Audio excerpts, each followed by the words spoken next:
Besok orang ini datang ke gurunya bahas masalah sedekah yang minggu lalu. Orang itu bilang, iya ya guru ya, zaman sekarang orang ini sudah banyak yang miskin, kasihan. Oh iya, wis ditinggal. Jadi nggak berlarut-larut pembahasan. Besok orang itu datang lagi. Iya, karena terlalu banyaknya orang miskin itu sehingga jarang orang yang sedekah. Ya, bahkan orang sedekah itu kadang milih-milih. Orang itu harus waktu yang tepat datangnya, harus bagaimana gitu. Ya tapi masih alhamdulillah di kalangan hamba Allah ini ada kalangan yang berhasil melawan setannya. Ya, bahkan diketuk dia itu tengah malam, bukan sekali, 3 kali, ya dikasih. Sama guru dia bilang, oh iya, tapi nggak diperhatikan, dibiarin jalan. Besok orang ini begitu gurunya duduk di tempat ngaji, langsung dia datang. Antum tahu, saya kenal orang yang suka sedekah seperti itu, saya kenal. Dan alhamdulillah orang itu ya saya sendiri. Kata gurunya apa? Kamu tahu nggak? Saya juga kenal orang miskin itu. Orang miskin itu suruhan saya. Artinya apa? Kamu saya coba. Jadi kalau sudah beramal jangan terlalu diakon-akoni, jangan terlalu banyak ngaku. Dikatakan oleh ulama terdahulu, madzaqal hana man qala fi nafsihi ana. Orang tidak akan merasakan manisnya mengenal Allah kalau orang ngaku dirinya saya ini loh, saya ini loh, saya ini loh. Tak bakal. Rasulullah SAW makan itu nggak pernah sendiri, mesti makan sama orang lain. Biar hanya sepiring madu, mesti yang makan 5 orang, 4 orang. Hadza Rasulullah Sallallahu Alaihi Wasallam.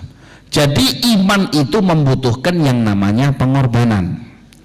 Teori pertama, supaya iman itu betul manis, 1, kalau Anda sudah bertakwa, jangan merasa lebih bagus daripada orang lain. Yang kedua, jangan akon-akon, jangan ngaku-ngaku. Kadang sesuatu yang tidak dia lakukan tapi orang lain memuji dia, ya terus dia ngiyakan aja, mantuk-mantuk aja. Lu bukannya kamu kan suka bangun malam, mau bilang enggak enak, mantuk-mantuk. Ini gimana nih? Bohong enggak ini? Jadi jangan, yang jujur sama Allah Subhanahu wa ta'ala. Ya ayyuhalladzina amanu taqullaha wa kunu ma'as shadiqin.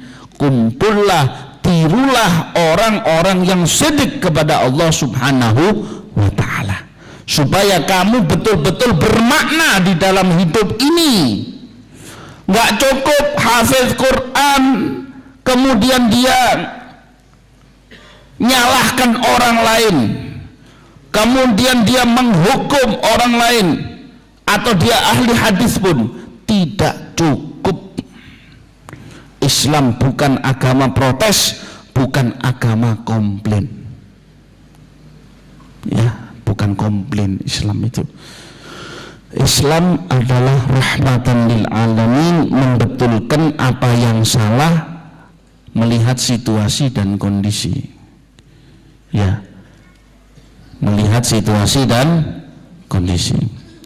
Jadi kita perlu tahu, kita kenal seperti sosok Al-Imam Ali Zainal Abidin. Imam Ali Zainal Abidin ini bin Husain bin Fatimah, cucunya Rasulullah SAW. Itu tiap malam selain banyak rakaat yang dia jalankan, ya, Allah kalau ngasih kesenangan orang itu bisa ibadah lama enggak? Bisa. Anda ada orang senang dengan satu kesenangan duniawi. Contoh. Nunggu untuk beli HP. Ada HP murah, HP bagus murah. Sampai lihat di Jakarta, ngantri sehari bisa nggak? Makan sedikit bisa nggak? Bisa. Apapun itu kalau dikejar, kalau dibelai, jadi. Begitu juga beliau ini. Beliau asyiknya ibadah kepada Allah. Ibadah yang paling digemari itu adalah sujud kepada Allah. Ya, paling digemari itu sujud kepada Allah, sehingga setiap malam tidak kurang dari 1000 rakaat. Bisa jadi, bisa, karena atas dasar cinta. Jadi Allah jadikan hatinya hamba ini bisa melakukan itu. Ya, orang berdiri berjam-jam bisa kok. Kayak orang disirep gitu. Kalau lagi lihat pertunjukan 5 jam, kuat nggak dia nggak duduk? Dari mana kekuatan itu? Ya, karena dia tidak pakai ini. Apa yang dipakai? Perasaan. Ikut perasaan. Bisa. Ada orang bisa nyanyi 18 jam. Itu untuk hal-hal yang kecil, hal-hal yang nggak ada nilainya. Masa kalau kita dengar ada seorang hamba Allah sholat 1000 rakaat, kemudian kita masih mikir, padahal untuk dekat kepada Allah. Manusia ini Allah kasih kekuatan luar biasa. Ya, Allah kasih kekuatan luar biasa. Jadi bisa kita logikakan nggak ini 1000 rakaat ini? Bisa. Sehingga selain 1000 rakaat, berapa jam menjalankannya, Allah bisa memberikan keberkahan dalam waktu. Antara orang yang jarang membaca Al-Quran sama orang yang suka membaca Al-Quran, kira-kira kalau dalam 1 juz lebih cepat selesai yang mana? Yang sering membaca, Allah kasih waktu. Ya, begitu juga kalau orang sering banyak sholat, maka waktu itu bisa dipendekkan sama Allah, bisa dibuat panjang. Jadi dalam waktu yang tidak terlalu lama bisa menyelesaikan 1000 rakaat. Bukan itu saja, dalam waktu setiap malam 100 rumah dibiayain oleh beliau. Untuk biaya sembakonya itu untuk 200 keluarga mungkin, ya, 100 atau 200 rumah yang dikasih. Itu beliau sendiri yang ngantarkan. Sampai satu malam ada pembantunya mengatakan, biar saya bantu. Dibilang, ini saya anggap tanggung jawab saya di hadapan Allah. Apa kamu mau nanggung tanggung jawab saya di hadapan Allah? Nggak bisa kamu. Itu pun tidak pernah ngomong. Bahkan pembantunya tidak ngomongin, kecuali sampai begitu beliau wafat, muncul banyak orang fakir miskin pengemis keleleran di kota Madinah. Bertebaran di kota Madinah, dan diketahui di pundaknya ini ada bekas tanda memar hitam karena banyak mikulnya, bertahun-tahun ditutup. Bisa kita? Ini halawatul iman. Dan tidak bisa didapatkan ini kecuali kumpul dengan orang-orang shadiqin, orang-orang yang jujur dengan Allah. Orang tidak akan jujur kepada Allah melainkan diawali tadi dengan ittaqullah, yang mana ittaqullah itu didapatkan dengan cara orang itu kenal kepada Allah Subhanahu wa ta'ala. Bagaimana bisa kenal kepada Allah Subhanahu wa ta'ala kalau tidak ingat kepada Allah? Makanya dikatakan uzkuruni azkurkum. Kamu ingat kepadaku, uzkuruni bi ta'ati azkurukum bi mahabbati. Kamu ingat kepadaku dengan taat, aku ingat kamu dengan cinta. Artinya apa? Aku tambahkan di dalam dirimu muatan cinta. Saya kasih kepadamu bonus untuk cinta kepadaku. Sehingga dengan bonus cintamu kepadaku ini, engkau akan selalu naik. Makanya dikatakan dalam hadits qudsi, Allah berfirman apa? Selagi seorang hamba itu tidak ada perkara yang lebih aku cintai daripada ibadah fardu yang aku wajibkan atas hambaku, kan gitu. Walam yazal, kalimat lam yazal artinya senantiasa. Jadi orang itu nggak nganggap ibadahnya datar, tapi ibadahnya itu naik terus, menanjak. Lam yazal, dan senantiasa seorang hamba yataqarrabu ilayya bin nawafil, mendekatkan diri kepadaku dengan ibadah sunnah. Apa ibadah sunnah? Macem-macem, bukan sholat sunnah tok, bukan baca Quran saja, bukan puasa sunnah saja, enggak, sedekah saja enggak, senyum itu sunnah, salam sunnah. Kira-kira kalau seandainya saya nggak ngisi di sini, sampean ketemu saya salam nggak? Atau saya ketemu sampean salam nggak? Kadang tetangga dempetan, ya tetangga dempetan, nggak tahu siapa namanya, subhanallah, salam nggak pernah, ya Allah. Katanya Rasulullah SAW, tidak sempurna iman seorang dari kamu bila mana dia nginep dalam keadaan kenyang, tetangganya dalam keadaan lapar. Al-Imam Segaf bin Umar As-Segaf tiap malam tidak pernah bangun malam untuk sholat sebelum beliau keliling di rumah daerahnya yang ada di kota Siwun. Jadi kalau dilihat rumah-rumah itu ada keluar asap, berarti dapurnya itu nyala baru. Kalau nggak ada, didatangi oleh beliau. Apa yang dibawa? Makanan yang seadanya. Uwais Al-Qarani, orang paling fakir, orang paling miskin, tapi moralitas keimanan, ini namanya halawatul iman, moral keimanan. Jadi ingin tahu manisnya iman itu adalah apa? Secara moral keimanannya itu mengatakan, bantu orang lain sebisa kamu. Dia mengais dari sampah, makanan-makanan sisa dibersihkan, kemudian bersedekah dengan yang sebelah-sebelahnya, yang lebihnya itu disedekahi.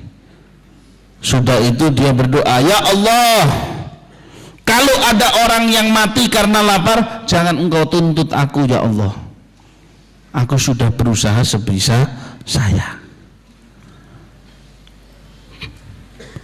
Bisa. Ini moralitas keimanan. Maaf, kadang orang itu bisa membantu orang lain jutaan, gampang, tapi keluarga sendiri, kerabat sendiri, nggak pernah silaturahmi minta bantuan. Apa sampai nunggu sini di silaturahmi? Ini loh. Ini nyata apa enggak ini? Kenyataan enggak? Ini fakta di lapangan. Kita nggak usah pengajian yang lebih-lebihnya. Ini benahin dulu nih. Ya, ibunya kadang sujud terus nggak berani keluar. Istrinya belanjaannya berat terus, emaknya tambah kurus. Emaknya tambah, nanti kalau dibiayain sedikit, aduh omongannya pedesnya lebih tajam dari silet. Ibu ini untung saya bantu. La ilaha illallah. Sampean kalau nggak keluar dari perut ibu itu, orang dulu takut sama orang tua. Orang sekarang orang tuanya takut sama Ada satu orang baru biayai pembangunan rumahnya. Ibunya ini bilang, mana laporannya? Ada nggak ini? Fakta nggak ini? Kita nggak usah tanya anaknya siapa, anak kita sendiri kadang, bisa jadi kadang diri kita sendiri. Misalkan diminta setiap hari, contoh ada orang tua, bapak kita atau ibu kita sudah di rumah, nah ibu ini kalau bisa setiap hari sangonono 30.000 boh. Ini saya kasih contoh ya, jujur sama Allah, kita mau berangkat mintain duit, mau berangkat, nah mana 30.000, sehari dikasih 2 hari. Nah ini kita dengan penuh kegembiraan, penuh kenikmatan, andap asornya tepak ya, betul ini ucapan saya, andap asor ya, 5 hari dia bilang, aduh pak kayak tukang palak kuai.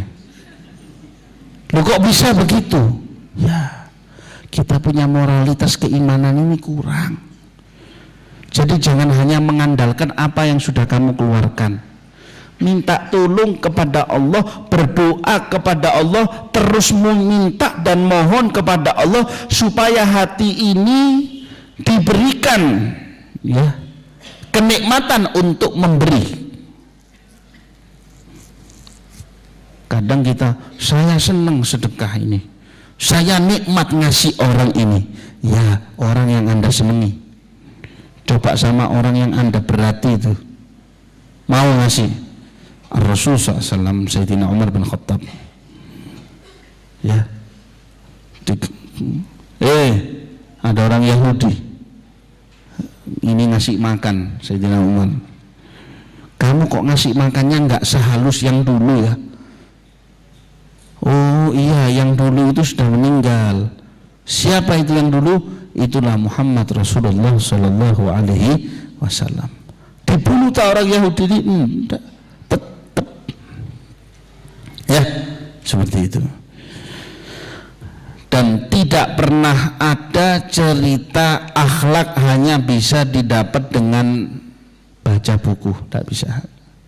Orang yang ustadznya bukunya banyak salahnya, tapi dilihat, ilmu ngeliat, belajar dari ulama.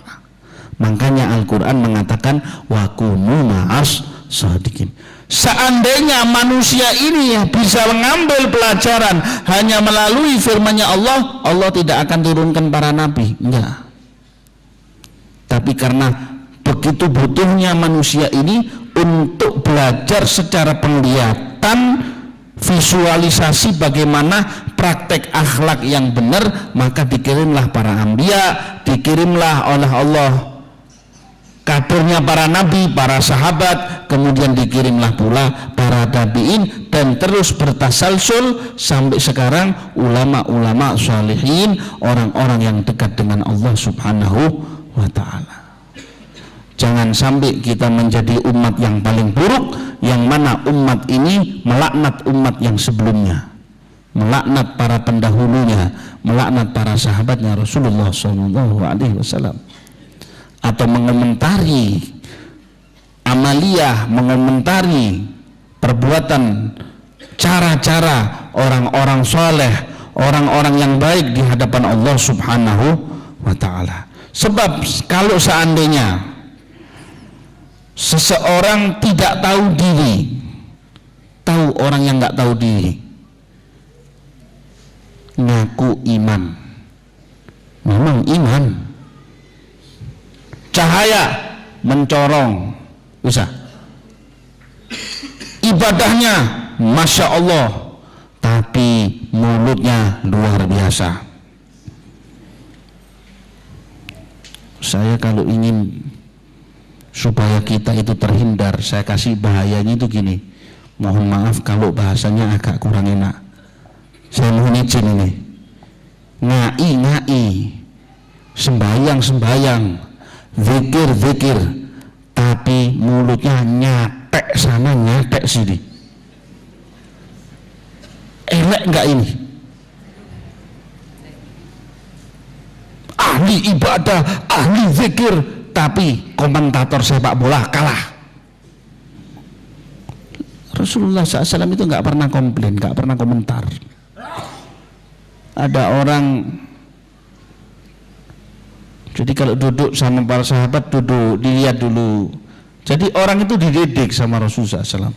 Begitu ngomong, nanti mereka berbicara, ada bercanda yang enak, beliau ketawa. Begitu ada sesuatu yang sudah nggak benar, dibilang jangan gini, yang benar itu begitu. Bahkan tidak pernah Rasulullah SAW menegur orang secara langsung. Selalu cari jalan ke orang lain. Kalau bisa orang itu diingatkan. Gini, dalam sebuah riwayat, Syama'il, itu perlu dibaca Syama'ilnya Rasul itu. Apa Syama'il itu? Tindak tanduk tingkah lakunya Rasulullah SAW. Sahabat itu sangat perhatian loh sama Syama'il ini. Ada saat waktu itu Rasul lagi makan. Saya bayangkan kalau Anda yang mengalami kondisi ini. Lagi makan 3 orang, keempat sama Rasul, ada orang baru datang. Orang gunung. Orang ini langsung duduk dempet sama Kanjeng Nabi Sallallahu Alaihi Wasallam. Waktu makan belum kenal siwak, belum kenal sikatan. Orang ini ngomong dengan enaknya kepada Rasulullah SAW sambil giginya yang kuning itu ambil bau mulutnya, Masya Allah. Itu Rasul hanya senyum saja. Kalau sampean bagaimana? Sedik, jujur. Ayo, ya Bu.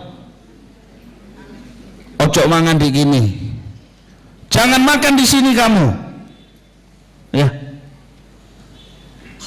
Lebih bagus kamu ambil satu nampan ini kamu bawa dah. Karena nggak makan di sini saya. Coba. Tapi coba lihat Rasulullah SAW, beliau tetap meneruskan makannya. Makannya itu diteruskan sama Rasul. Begitu selesai, ada 2 orang sahabat dipanggil sini. Kamu ajarkan orang itu cara siwak yang benar. Kasihan dia nggak tahu. Siapa ini? Akhlak Muhammad Sallallahu Alaihi Wasallam. Kalau kita nggak enak dikit ngamuk. Coba kita jujur dengan iman kita, belajar tidak nyakiti orang lain dengan mulut kita. Cara pertama, biasakan jangan komplain. Masakan kurang enak, jangan komplain. Bukan kemudian nggak komplain, kemudian nanti istrinya dipanggil, Bu, sini, buku masakannya itu ini, resepnya itu ini, mentah, lihatin, jangan gitu. Orang yang nggak ngerti ajarin, ya. Orang yang tidak ngerti ajarin. Jadi supaya hidup itu menjadi nikmat, biasakan selalu al-muwatta'una aknafa, katanya Rasulullah SAW. Orang yang rendah hati, sopan santun di dalam apapun. Sopan santun dalam apapun ini, wa ibadur rahmanil ladzina yamshuna 'alal ardi hauna wa idza khatabahumul jahiluna qalu salama. Bahkan ada sebagian sekolahan menganggap kalau murid bisa mendebat gurunya maka berarti pendidikannya sukses. Ini saya katakan pendidikan yang gagal. Kalau sekolah hanya mengajarkan debat mendebat atau hanya pandai berargumentasi tapi tidak ada amaliyah, tidak ada praktek sopan santun, maka ini tandanya gurunya gagal. Makanya seorang ulama ditanya, dia lagi duduk-duduk, ada satu orang bilang, anakmu ngajarnya lebih bagus dari kamu. Ya, anakmu sopan santunnya saya lihat lebih mengenakkan dari kamu. Langsung beliau ini ngadep kiblat sujud syukur. Dibilang, kenapa anda kok sujud syukur? Alhamdulillah, berarti cetakan saya berhasil, didikan saya berhasil. Karena tujuannya bukan untuk saya saja, tapi untuk mencetak generasi. Sebab kebaikan yang dia lakukan adalah untuk saya.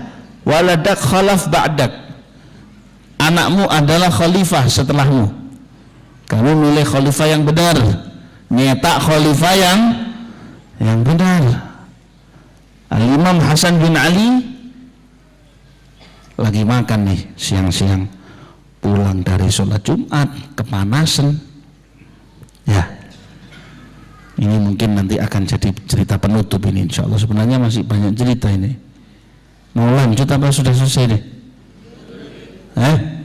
Lanjut ya. Saya teori terlalu banyak itu kurang setuju, cuman enakan cerita. Lagi duduk-duduk, ada orang yang benci beliau datang, nggak pakai salam, rumahnya itu didobrak pintunya. Wahai Hasan, ini makanan sudah tersedia ini. Kamu ini dasar begini, habis entek bersih. Gitu kamu ngaku anaknya Rasul, gitu kamu ngaku seperti ini, padahal kamu ini. Diem, anaknya nggak kuat, masih muda. Dia bilang, jangan, biarin. Bah, jawaban. Begitu orang itu sudah selesai dari mencelanya, beliau kemudian katakan, sudah, sampun, lapar. Senyum dia, iya lapar, ayo makan bareng, silahkan makan bersama. Anaknya, bah kenapa kok malah dikasih makan?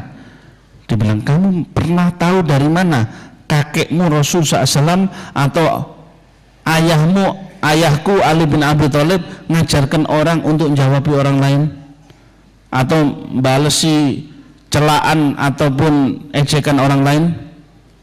Enggak pernah. Ya sudah, saya enggak pernah diajari misu, saya tidak pernah diajari membalas celaan orang lain.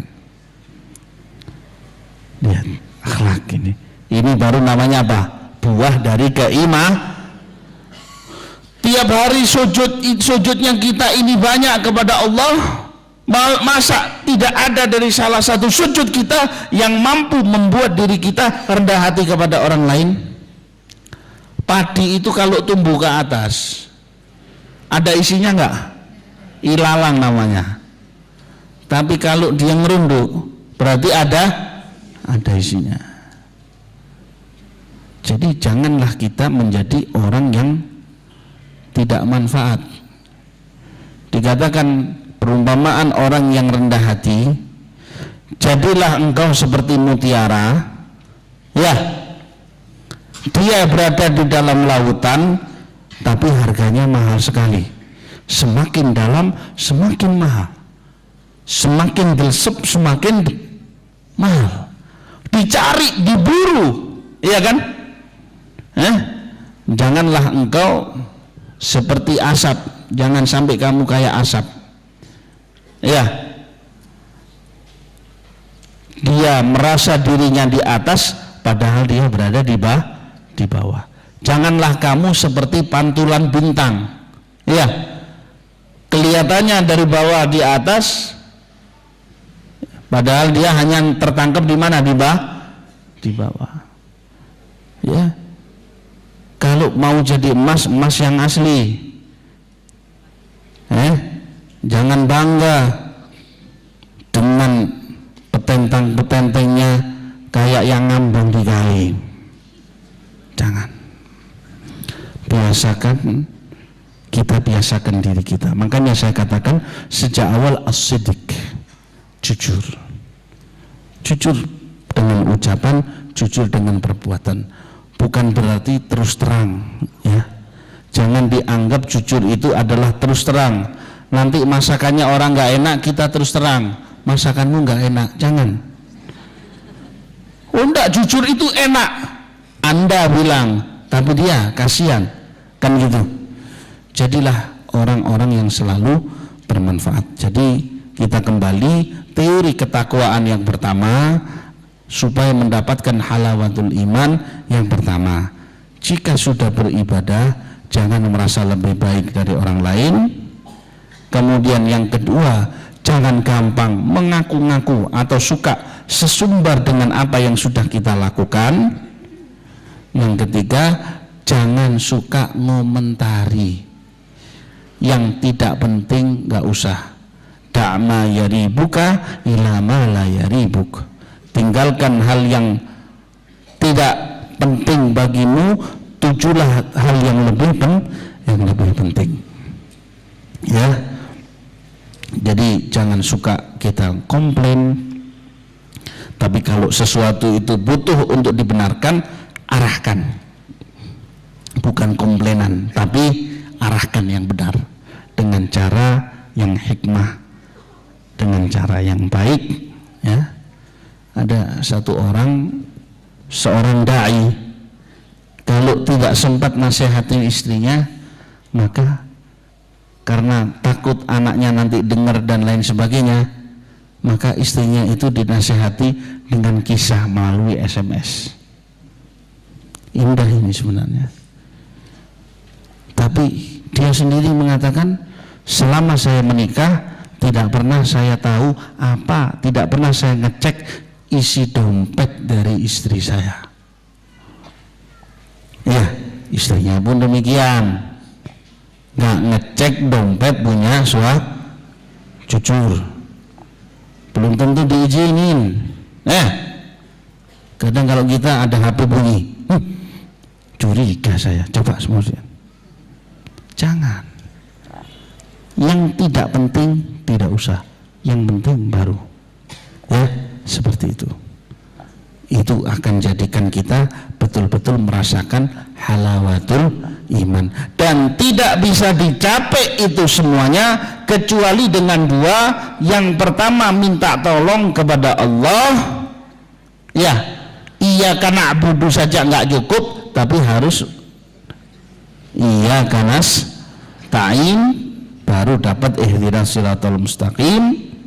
Kemudian harus ngambil contoh ilmu, melihat, belajar secara fakta dari ulama-ulama besar, dari ulama-ulama yang dilihat mengingatkan Allah. Artinya belajarlah semuanya itu dari tindak tanduknya mereka, ya. Dari kita baca buku-buku tentang akhlaknya Rasul Shallallahu Alaihi Wasallam. Kiranya demikian yang bisa saya sampaikan, ya. Mumpung masih ada 2 menit, 3 menit, kalau yang ada pertanyaan, ya, bagi yang belum paham, monggo. Kalau sudah paham tapi masih ingin bertanya, ya silahkan. Sebelum saya tutup dengan doa.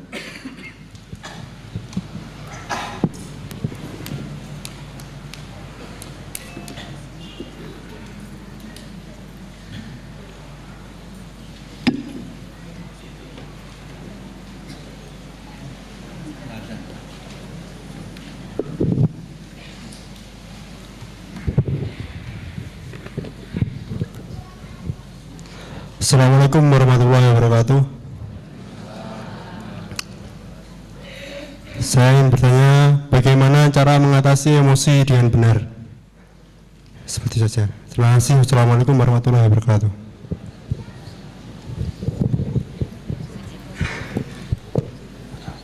Sebelum saya jawab, saya tutup dengan doa dulu, ya, biar nanti yang ada kegiatan ya bisa jalankan.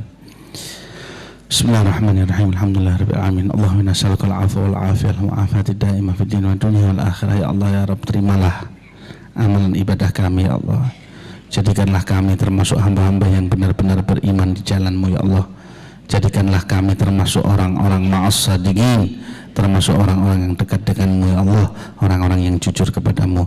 Kumpulkanlah kami kelak bersama Nabi Muhammad sallallahu alaihi wasallam ya Allah. Jadikanlah kami bisa mencapai bulan Ramadan, nikmatnya bulan Ramadan, nikmatnya ibadah di dalam bulannya, dan kami bisa mendapatkan buah hasilnya, dan pada akhirnya tutuplah umur kami dengan kalimat la ilaha illallah Muhammad Rasulullah SAW. Wa sallallahu ala sayyidina Muhammadin wasallam, alhamdulillahi rabbil alamin. Untuk mengatasi emosi, tidak ada yang lebih bagus daripada orang itu dua, istighfar sama sholawat. Hati yang keras kalau diistighfari akan tunduk. Emosi yang banyak artinya tidak tenang jiwa itu. Dengan sholawat kepada Rasul SAW yang banyak, maka urusan itu dimudahkan oleh Allah. Otomatis jiwa kita ditenangkan oleh Allah Subhanahu wa ta'ala dengan istighfar dan sholawat kepada Rasul SAW. Untuk pelatihan diri memang perlu dilatih yang namanya sabar, as-sabru bitasabur. Nah, seperti itu ya, kiranya itu tadi ya. Ada lagi? Sambut nggih. Rabbana taqabbal minna innaka antas samiul alim wa tub alaina innaka tawwabur rahim. Wa sallallahu ala sayyidina Muhammad sallallahu alaihi wasallam bi asraril Fatihah.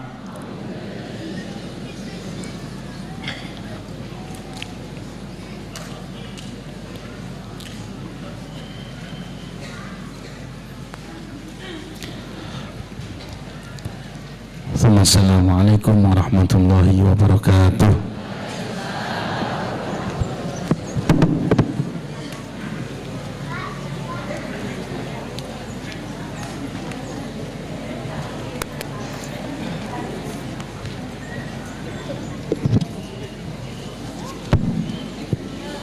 Hadirin hadirat yang dirahmati Allah, demikian tadi pengajian umum Ahad pagi yang telah disampaikan oleh Habib Yunus dari Surabaya. Semoga kita menjadi pribadi yang semakin bermanfaat bagi orang lain dan bisa merasakan halawatul iman atau manisnya iman. Baiklah Bapak Ibu yang dirahmati Allah, sebelum ditutup insya Allah saya sampaikan satu pengumuman. Pengajian umum Ahad pagi, Ahad tanggal 15 Juni 2014 insya Allah akan diisi oleh Ustadz Dr. Andes Haji Miftahul Jinan, trainer parenting dari Surabaya. Baiklah Bapak Ibu yang dirahmati Allah, marilah saya tutup pengajiannya dengan bacaan Alhamdulillah dan kafaratul majlis. Alhamdulillahirabbil alamin, subhanakallahumma wa bihamdik, asyhadu an la ilaha illa anta, astaghfiruka wa atubu ilaik. Kurang lebihnya kami mohon maaf. Wallahu muwaffiq ila aqwamit thoriq. Wassalamualaikum warahmatullahi wabarakatuh.